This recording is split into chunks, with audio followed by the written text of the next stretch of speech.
भिखारी खाने के लिए दरवाजे पर आया और लालची सौतेली माँ ने अपनी ही सौतेली बेटी को उसके हाथ में सौंप दिया।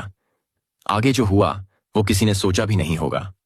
दोस्तों, यह सिर्फ एक कहानी नहीं, कई घरों की सच्चाई है। एक ऐसी सौतेली माँ जिसे अपनी ही बेटी बोझ लगने लगी और उसने उसे एक अजनबी के साथ भेजने का फैसला कर लिया। शहर के बीच एक सोसाइटी में कमला का 2 मंजिला मकान था। घर बहुत ज्यादा शानदार नहीं था, मगर बाहर से देखने में काफी अच्छा लगता था। बाहर छोटे छोटे पौधे थे और बरामदे में हल्के रंग के पर्दे हवा में हिलते रहते थे और दरवाजे के आसपास हमेशा सफाई नजर आती थी। मगर उसी घर के अंदर रहने वाली एक लड़की की जिंदगी बिल्कुल भी अच्छी नहीं थी। उस लड़की का नाम था रिया। उम्र 22 साल, बड़ी बड़ी आंखें, लंबे काले बाल और चेहरे पर ऐसी सादगी जिसे देखकर कोई भी हैरान रह जाए। मगर उसकी हंसी काफी समय पहले ही कहीं खो चुकी थी। रिया की मां बचपन में ही दुनिया को छोड़कर चली गई थी और कुछ साल बाद उसके पिता ने दूसरी शादी कर ली। सौतेली मां यानी कमला शुरू में बहुत अच्छा बर्ताव करती थी, मगर धीरे धीरे उसका असली रंग सामने आने लगा। रिया उसके लिए बेटी कम और बोझ ज्यादा थी। वह बस किसी तरह उसे अपनी जिंदगी से और अपने घर से दूर करना चाहती थी। रिया पढ़ाई में बहुत अच्छी थी। उसने कॉलेज तक पढ़ाई की थी, मगर कमला ने कभी उसे आगे बढ़ने नहीं दिया। घर का हर छोटा बड़ा काम उसी से करवाया जाता था। सुबह जल्दी उठकर रसोई संभालना, घर साफ करना, सब कुछ रिया के हिस्से में आता था। और कभी जरा सी गलती हो जाए तो कमला सबके सामने उसे डांटती थी। एक दिन दोपहर का समय था। रिया रसोई में खाना बना रही थी और कमला कमरे में बैठकर टीवी देख रही थी। तभी बाहर से आवाज आई, माताजी, कुछ खाने को दे दो, ऊपर वाला आपका भला करेगा। कमला ने चिढ़कर टीवी की आवाज कम की और गुस्से में दरवाजे की तरफ चली गई। जैसे ही दरवाजा खुला, सामने खड़ा था एक नौजवान। उम्र करीब 27 साल, चेहरे पर हल्की दाढ़ी, बाल बिखरे हुए, कपड़ों पर धूल जमी हुई थी, मगर उसकी आंखों में अजीब सी सच्चाई दिख रही थी। ऐसा बिल्कुल नहीं था कि वह कोई गलत इंसान हो। उसका नाम राजू था। कई सालों से वह यहां वहां घूमकर लोगों से मांगकर अपना पेट भरता था। कमला ने उसे ऊपर से नीचे तक देखा और ताना मारते हुए बोली, शरीर से ठीक ठाक लगता है, फिर भी लोगों के सामने हाथ फैलाता है। कोई काम धंधा क्यों नहीं करता? राजू ने धीरे से नजर नीचे कर ली।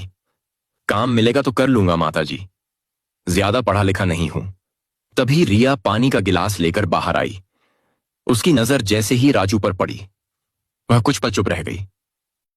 चेहरे पर गरीबी साफ दिख रही थी, मगर आंखों में कोई गंदगी नहीं थी, सिर्फ दर्द और अकेलापन नजर आ रहा था। रिया ने बिना कुछ बोले उसे पानी दे दिया। राजू ने हैरानी से उसकी तरफ देखा, क्योंकि अक्सर लोग उसे देखते ही दरवाजा बंद कर देते थे। शायद पहली बार किसी ने उसे इंसान समझकर पानी दिया था। उसने धीमी आवाज में कहा, शुक्रिया। तभी अचानक कमला जोर से हंसी और बोली, तुझे मदद चाहिए?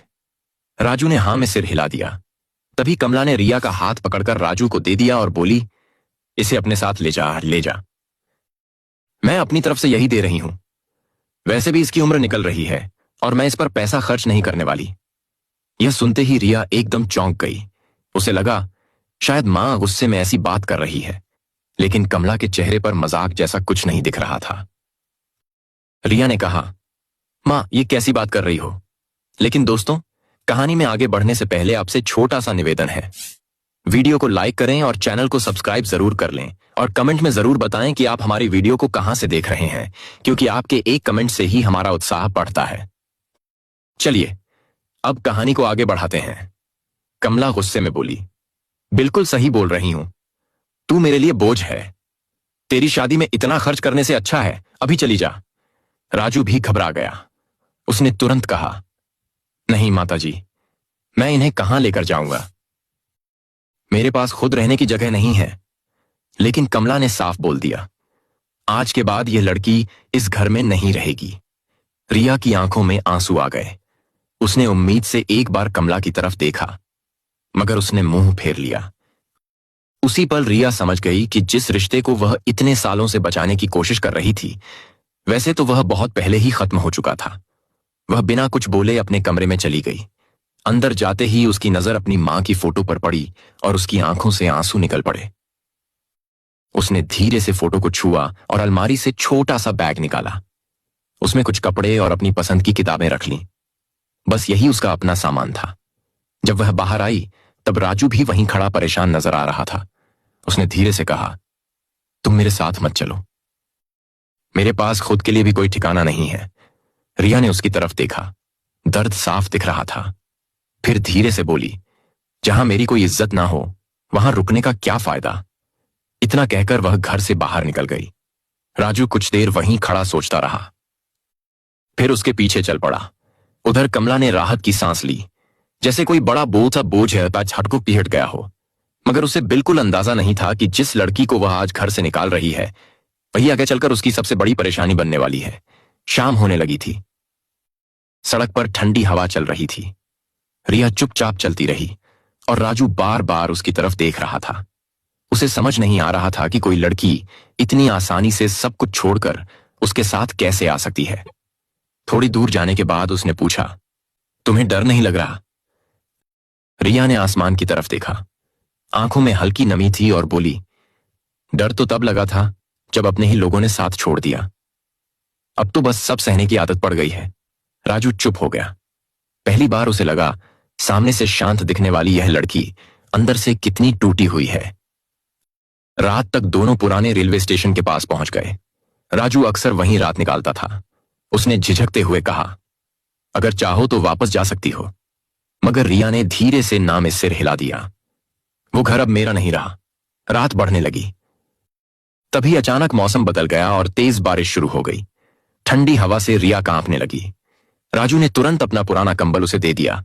रिया ने पूछा, और तुम? राजू हल्का सा मुस्कुराया और बोला, मुझे आदत है। वह खुद पूरी रात ठंड से ठिठुरता रहा। सुबह जब रिया की आंख खुली तो उसने देखा राजू हाथ में चाय लिए खड़ा था। उसके कपड़े अब भी वही पुराने थे। चेहरे पर हल्की सी मुस्कुराहट थी। उसने चाय देते हुए कहा, लो, गर्म है। रिया कुछ पल उसे देखती रह गई। वह इंसान गरीब जरूर था मगर दिल से बहुत साफ था। उसी वक्त रिया ने मन ही मन तय कर लिया कि अब वह राजू को लोगों के सामने हाथ फैलाने नहीं देगी। पहली बार उसे लगा उसकी जिंदगी खत्म नहीं हुई, असली शुरुआत तो अब होने वाली है। पूरी रात बारिश होने के बाद सुबह का मौसम काफी सुहाना लग रहा था। रेलवे स्टेशन के बाहर सड़क पर जगह जगह पानी भरा हुआ था और लोग इधर उधर जा रहे थे। मगर उसी बीच एक तरफ बैठी रिया लगातार राजू को देख रही थी। वह थोड़ी दूर खड़ा लोगों से मदद मांग रहा था। कोई बिना देखे आगे निकल जाता, कोई 2-4 रुपए देकर मुंह बना लेता और कुछ लोग ताने मारकर भगा देते। रिया को अंदर से बहुत बुरा लग रहा था। उसे पहली बार समझ आया कि इंसान को भूख से ज्यादा लोगों की बातें चुभती हैं। थोड़ी देर बाद राजू वापस उसके पास आया। उसके हाथ में बस 20 या 30 रुपए थे और 2 रोटियां। उसने हल्के से मुस्कुराकर एक रोटी रिया को दे दी और बोला, लो, सुबह से तुमने कुछ खाया भी नहीं। रिया ने रोटी तो ले ली मगर वह राजू को ही देख रही थी। वह सोच रही थी